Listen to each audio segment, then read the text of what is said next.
The Pima County Sheriff says Nancy Guthrie's family has been cleared as suspects in her disappearance. He added the family are victims in the case and, quote, to suggest otherwise is not only wrong, it is cruel. Investigators have deployed a device called a signal sniffer to try and detect signals from her pacemaker from a low-flying helicopter.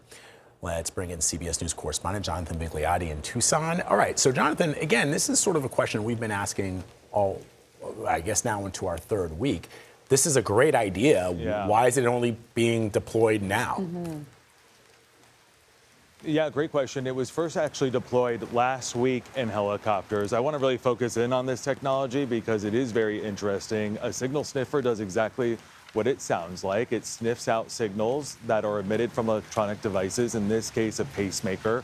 We know that Nancy Guthrie has a pacemaker. It connects through Bluetooth to her cell phone and also to her watch. Both of those devices were recovered from the crime scene left behind. According to our sources, investigators starting last week used this signal sniffer to try to identify this pacemaker. Each pacemaker has its own unique signal, kind of like a fingerprint.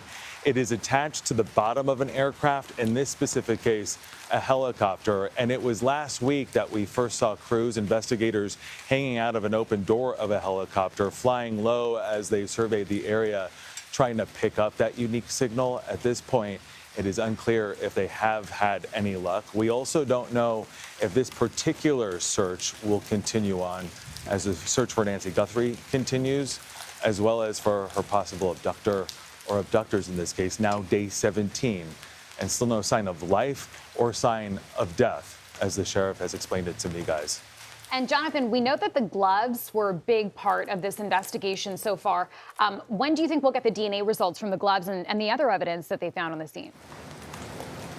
Yeah, the gloves are important. That DNA, the test results did come back. They're being analyzed. They will now be compared to DNA that was recovered from evidence inside the home. The hope is the two match. It's the same kind of profile. They can then upload that to an online program that the FBI uses known as CODIS, where you have criminal DNA, and hopefully a match comes from that. But the backpack really is a critical clue here. The sheriff telling me this could help crack the case. This backpack, described as an Ozark trail hiker.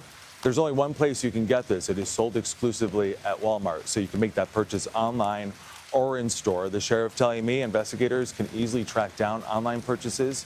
They can go in store and look at video. And the sheriff confirming to me over the weekend that's exactly what investigators were doing this weekend. They went to local Walmarts, pulling up that video, searching through it. It's unclear if it's yielded anything, but the sheriff did tell me that Walmart has handed over purchase records, including names. The sheriff going on to say he now believes that potentially all of the clothing the suspect was wearing in that video also came from Walmart. That's what's known as bundling. By using that, they can narrow down the list of names. Guys. All right, Jonathan, before we let you go, it looks like it's raining behind you there, or behind you. It looks like it's raining where you are. Could that complicate the search?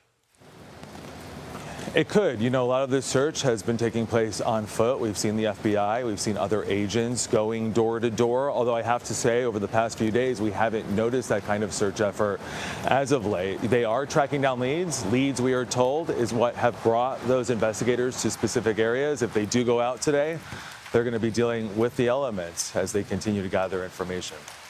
All right, Jonathan Vigliotti reporting on the ground for us as he has over the last almost 3 weeks. Jonathan, thank you very much.